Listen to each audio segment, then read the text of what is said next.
And he was out with me one day. We were in Champaign-Urbana. This poem takes place there. It's called The Politics of Spit.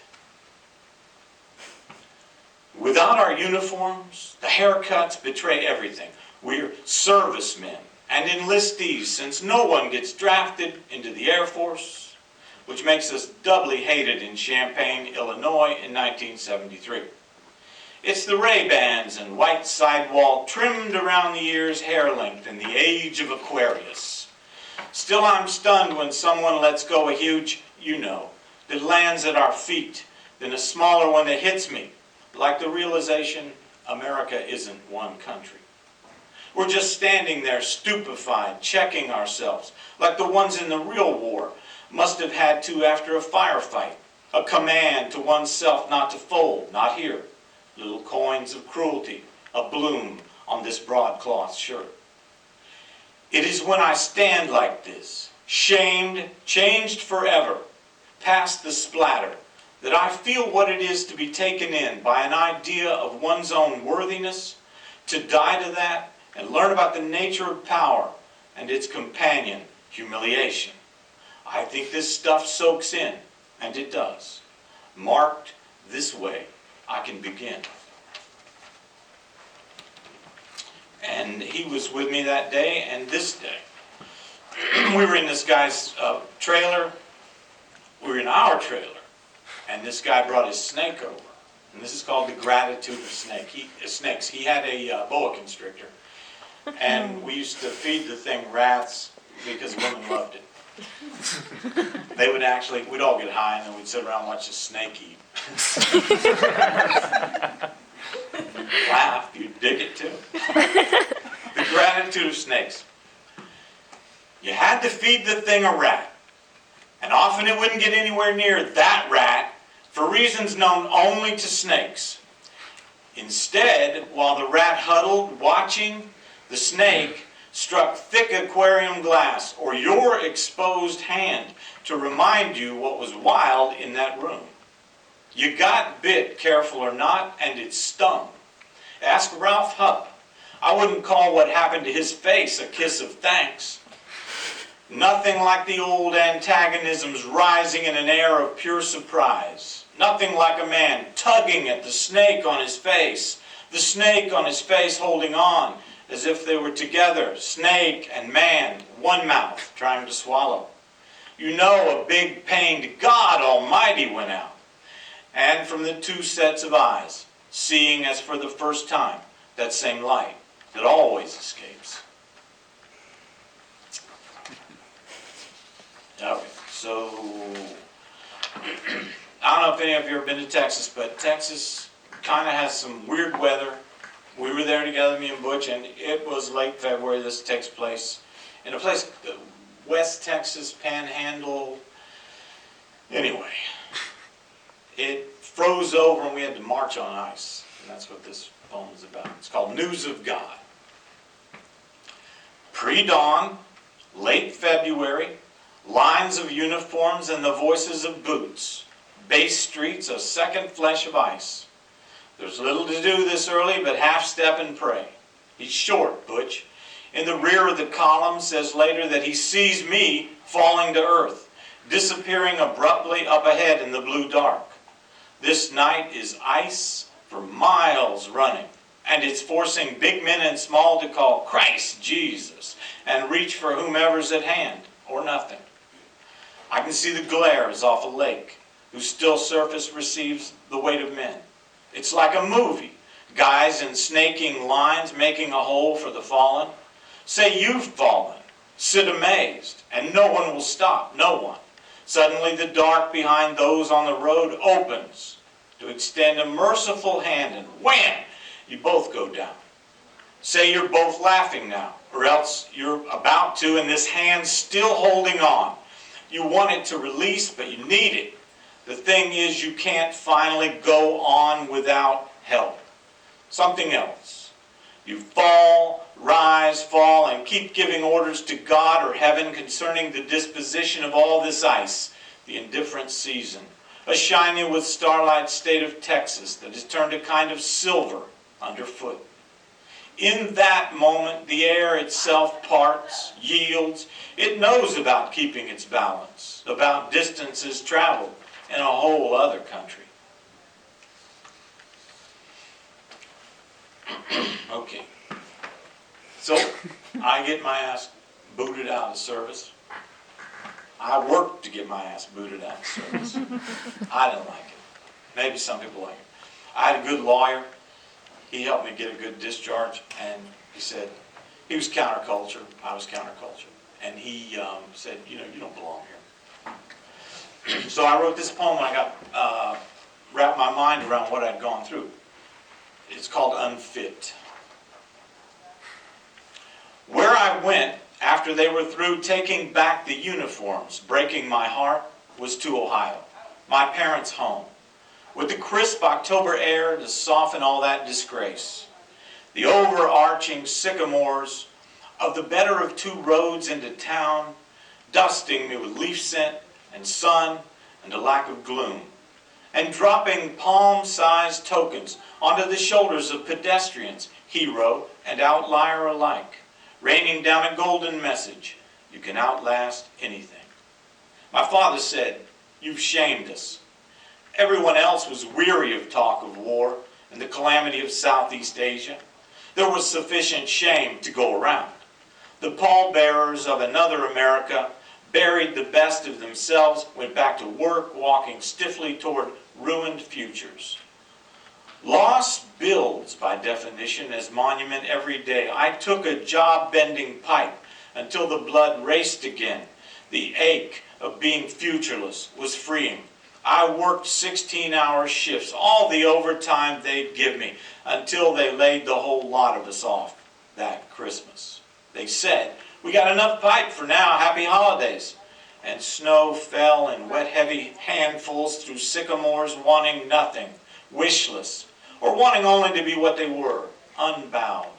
There's just so much bending you can do, it turns out, as if anyone could be found fit for his life, could bend to fit this life, fill it like a suit of clothes or uniform. Turns out I was a little bit, I think, anti-military. Whatever. So, I'm in Seattle in 1995. There's a Palestinian man in Seattle at Gloria's house. His name is Nisar. And Nisar was telling me about being Palestinian. And I said, "Oh, very interesting." Started taking notes. And I wrote this poem that appeared in the Southern Review in 1997. Thank you, Dave Smith. It's called "Why Palestinian Men Fire Submachine Guns in the Direction of the Bone-Colored Face of the Man in the Moon." They have forgotten physics and the Quran of gravity. Bullets go up like prayers. A sky and faint stars concede only that there are rules to this. It's nightfall, barrel flashes like the storefronts and stone streets of Bethlehem. Sometimes peace is an absolution of little thunders by a shop that can't keep posters of Clint Eastwood in stock. Sometimes the sun sets like the end of a Western. Even now, a soccer star's fugitive brother sleeps in a different neighbor's house each night to avoid arrest, re-imprisonment. Sometimes he dreams of his 46-year-old mother in a hospital, dying alone. Compassion, the property of those who can call down God as border guards. Tonight, a radio of explosives on his shoulder hails a taxi. "Oh, turn it up," someone says. American music. Okay. Well, get a little lighter here. My mother robbed my father's station because he wasn't paying support. And it was a hoot. Because you can't really rob, somebody you're married to's business, it turns out. I don't know that she knew that. She didn't take a gun. She just took some brass and went up there, And this is, for her, this was published in Jerusalem in a magazine called the Illinois Review. They didn't know I was Jewish. I didn't know I was Jewish. And I didn't read. I'm sorry, and I apologize to them later. I did not read their submission thing. You had to be Jewish to submit. I told them I was willing to convert. They said that wouldn't be necessary. Then they took another poll. I thought they'd never speak to me again. This is called 2808 Comanche Drive, Kettering, Ohio. After my mother robbed the Shell station, 2 Kettering policemen came to our house to let her know that technically it wasn't really a robbery, since her husband owned the business. But they'd been called, had some questions. Summer was mostly over, shafts of sunlight falling at the feet of the standing policemen, until she offered them coffee and they sat, accepting cups, cream, and sugar, hearing of her abandonment, shifting their holsters, their cop gizmo, and calling her ma'am. The thinner man opened a spiral notebook, clicked a ballpoint pen, and started writing. Mother was a beautiful woman then, gutsy, and more than a match for the world of men. Time passed. There was laughing. They left. She emptied an IGA bag, a brown grocery sack, looked around the room, checking on an infant and a toddler, my sisters, smiling and cooing as she started counting loose bills, stacking them on the table where the cops had left their cups. She reconstructed for me, for herself, the look on the face of the man with a name tag egg reading Bob, who'd emptied the cash drawer. In some lightning flash dendrite of memory, preserving the shared struggle of our life then, I can see her unfold and smooth 1s, 5s, 10s, waving and pocketing the occasional 20, shoving my way a mostly silver sea of coins, saying, "Here, count," because she could, and because her face burned red hot with an end of summer light and something else. I read that from my mother. She was a hoot. She was awful in some ways, but she was a gasser in other ways. Once upon a time, I was down in Florida. I was a kid, and they had something called colored-only drinking fountains. And this was 1959. Of course, I drank out of it because my parents didn't school me on segregation. What do you call it? Etiquette. Segregation etiquette. I didn't know there was such a thing. So, this is called drinking from the colored-only drinking fountain. I don't tell this to make fun of the South or to diminish the awful suffering of others, but because I want always to be this Roy. It would have been my first trip to Florida before air conditioning. I would have been 5, maybe 6, Elvis on the radio and segregation in place in the US of A. The scallop-edged, glossy black and white photographs that survive from the trip are each stamped 59. I was big for my age. In the photographs, I've got a gut, a chubby kid, even then, Buddha-bellied, a little Yankee twerp.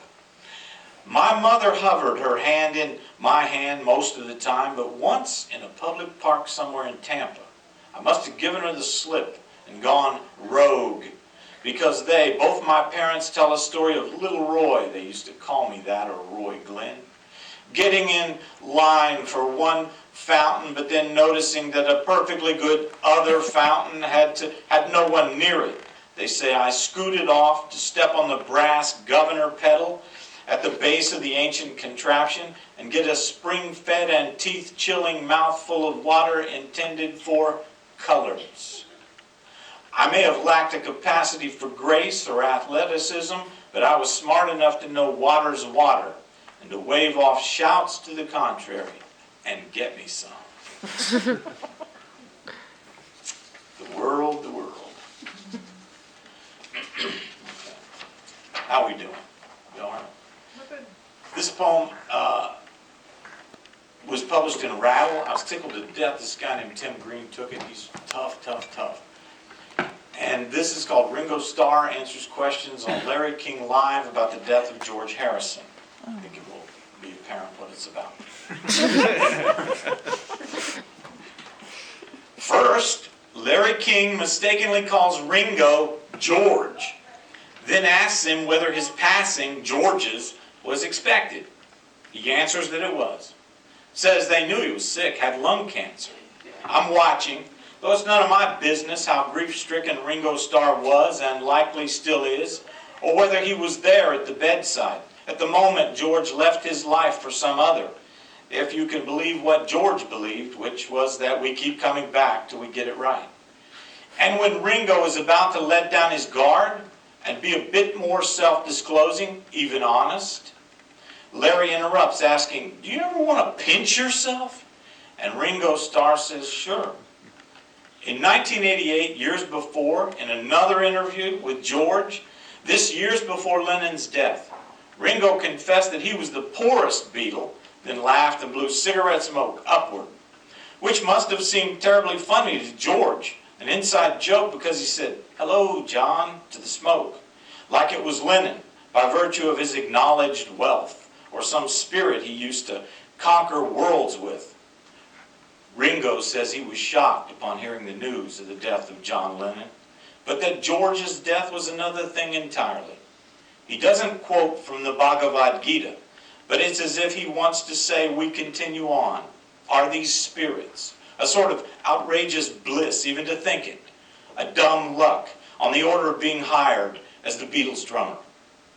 Maybe he would have said it with respect to George, or ventured his own beliefs if Larry hadn't butted in to ask him which of the Beatles was the best musician. "You mean now?"